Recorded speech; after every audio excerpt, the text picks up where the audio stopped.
pessoal! Bem-vindos a mais uma aula do nosso curso de escravidão no Brasil. Sou Roberta Galo, bacharelanda em História pela Uninter, e na aula de hoje nós vamos conhecer algumas mulheres negras que tiveram papéis importantes no Brasil escravagista. Antes de mais nada, iremos relembrar brevemente o que foi dito na aula anterior. No vídeo passado, nós pudemos compreender o papel das mulheres cativas no Brasil escravagista. Notamos que a mulher escrava foi submetida a todos os tipos de serviço, desde trabalhos pesados nas lavouras até como amas de leite para os filhos e filhas de seus senhores. Além do mais, entendemos que a mulher escravizada era constantemente abusada sexualmente pelos homens e que, na maioria das vezes, seus filhos não teriam nem sequer o direito de serem amamentados. Para livrá-los de dor e sofrimento da escravidão, muitas cativas os colocavam na roda dos expostos ou até mesmo cometiam abortos. Portanto, compreendemos que o sofrimento da escravidão foi extremamente violento e cruel para as mulheres escravizadas. Vamos agora conhecer brevemente a história de algumas mulheres negras que tiveram papéis importantíssimos no Brasil escravagista. Vamos lá. Líder do Quilombo dos Palmares, lá na Serra da Barriga. Dandara não descansava e parecia até se multiplicar. Caçava, lutava capoeira, traçava estratégias de defesa e treinava todos para o ataque. Seu nome era sinônimo de luta, e ela era tão corajosa que tomou a frente e guerreou para defender o seu povo. A mais conhecida delas, e que provavelmente você já deve ter escutado falar, foi Dandara dos Palmares. Ela foi uma das líderes do Quilombo dos Palmares e esposa de Zumbi dos Palmares. Além do mais, lutou contra a escravidão, sendo contra a proposta da coroa portuguesa em condicionar as reivindicações dos quilombolas. Ela morreu como uma guerreira durante a disputa no Quilombo dos Macacos, um dos quilombos pertencentes ao Quilombo dos Palmares. Porém, como esse acordo não previa liberdade para todos, Dandara se opôs ao reinado de Ganga Zumba. Ela não aceitava acordo com senhores escravocratas. Opiniosa e decidida, ela foi grande influência na liderança dos palmarinos, lado a lado com Zumbi. Além de sua força e atuação política, Dandara dominava técnicas de capoeira, desenhava estratégias de resistência, sabia plantar, caçar e organizar socialmente o quilombo. Sua liderança era reconhecida dentro e fora de Palmares. Foi uma mulher guerreira, a rainha palmarina. Impossível reconhecer a importância de Palmares sem admitir a força e a presença de Dandara.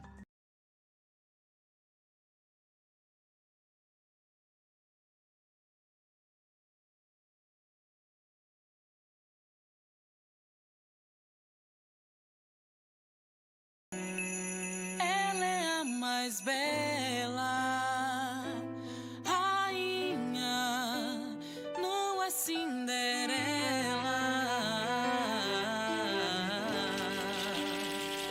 Ela é forte, guerreira que lutou por nós.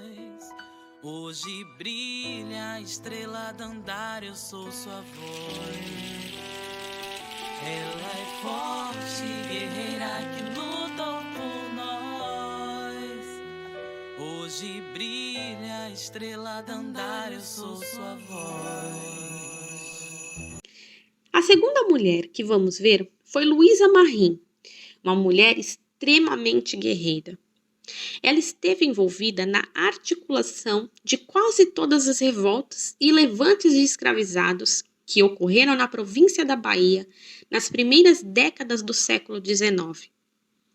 Ela participou da Revolta do Malês em 1835 e da Sabinada em 1837. Luísa trabalhava como quitandeira e sempre recusou o batismo e doutrina cristã. Ela foi mãe do famosíssimo poeta e abolicionista Luiz Gama. Luísa foi perseguida, mas conseguiu fugir para o Rio de Janeiro. No entanto, não sabe-se que fim levou. Especula-se que ela tenha sido deportada para Angola, mas sem documentos que comprovem esta informação. Assim pelas ruas de Salvador, não desconfiava de nada. Afinal, quituteiras na cidade sempre foram muitas. Mas não se deixe enganar por essa roupa de quituteira. Eu participei de uma das mais importantes revoltas de escravos da Bahia e uma das mais significativas do Brasil. O ofício de quituteira servia bem aos meus propósitos revolucionários. Como quem não quer nada, ia de casa em casa, articulando ações com meus companheiros. Foi assim que começou um dos grandes levantes da história brasileira, a Revolta dos Malês. A gente tinha dois objetivos: libertar os escravos e defender nosso direito de praticar o islamismo. Afinal, éramos muçulmanos. Por isso, ficamos conhecidos por malês, que vem de imalê, muçulmano em Yorubá. Nós, os muçulmanos, sabíamos ler e escrever em árabe. Entre um quitute e outro, passava bilhetes aos meus companheiros para organizar a revolta. Tudo foi marcado para o fim do Ramadã de 1835, mas houve traição e fomos cercados pela polícia. Cerca de 70 companheiros morreram. No entanto, o desejo de viver sem Senhor na terra ou no céu continuou mais forte do que nunca. Desejo que passei ao meu filho, Luiz Gama, que se tornou um grande jornalista e abolicionista em São Paulo. Sou nega mina, sou nagô, sou jeje, sou pagã e libertária, disse Luísa Maim. Agora falaremos sobre Zeferina. Zeferina era angolana e foi trazida ainda criança para o Brasil. Portanto, sofreu todos os maus tratos da travessia transatlântica, além da dor da escravidão. Zeferina fundou o Quilombo do Urubu e tornou-se importante nas insurreições negras na Bahia no século XIX.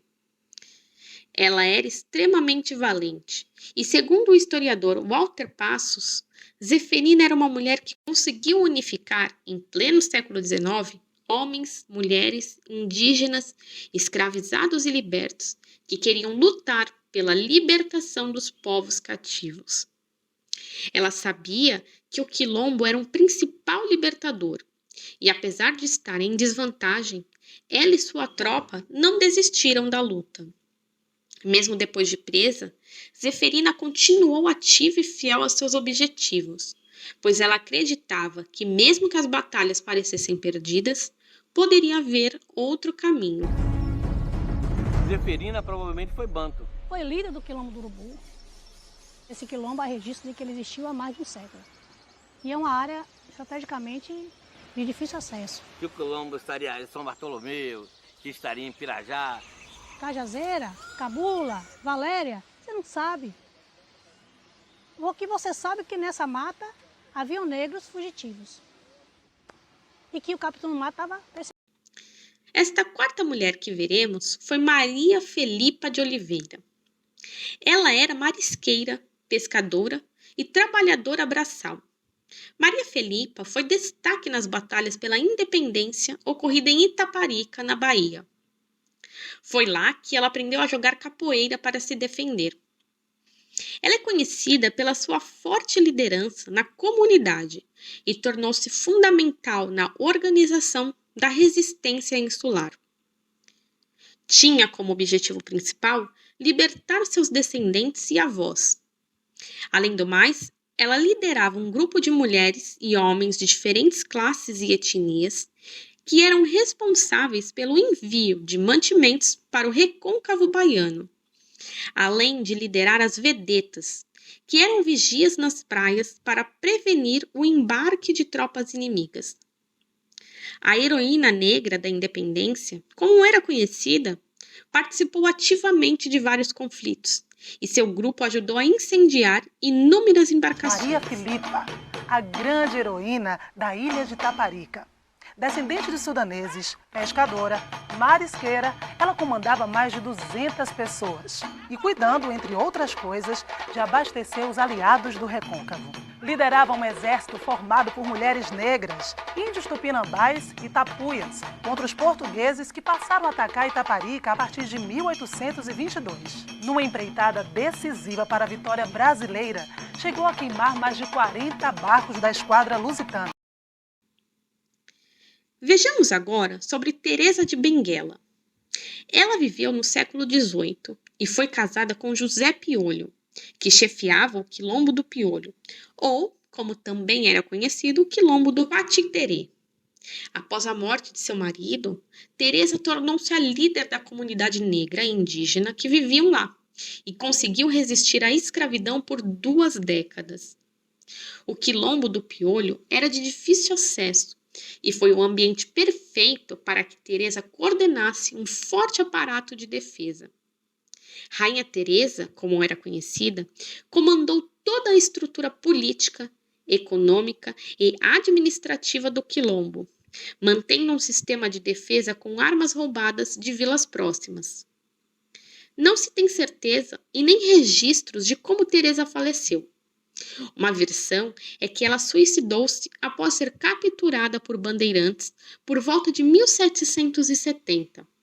Outros dizem que ela foi assassinada e teve sua cabeça exposta no centro do Quilombo.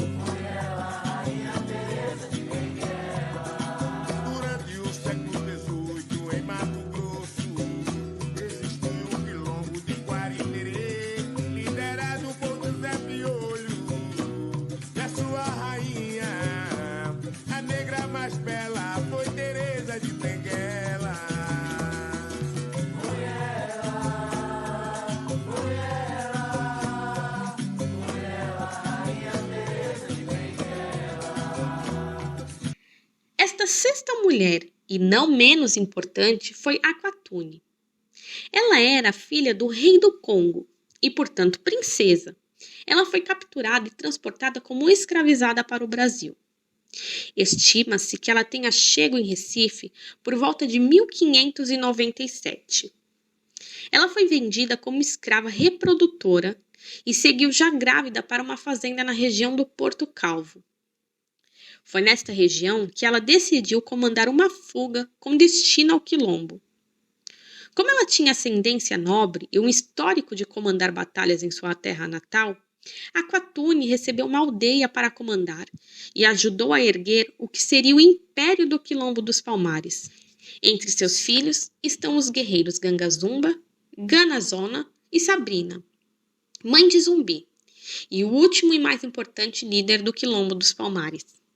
Aquatune desapareceu dos registros históricos em 1677, quando sua cidade foi atacada, e não se sabe com precisão quando ou como ela faleceu. No entanto, ela simbolizou a liderança e luta dentro do sistema escravocrata e passou isso adiante através de seus filhos e netos.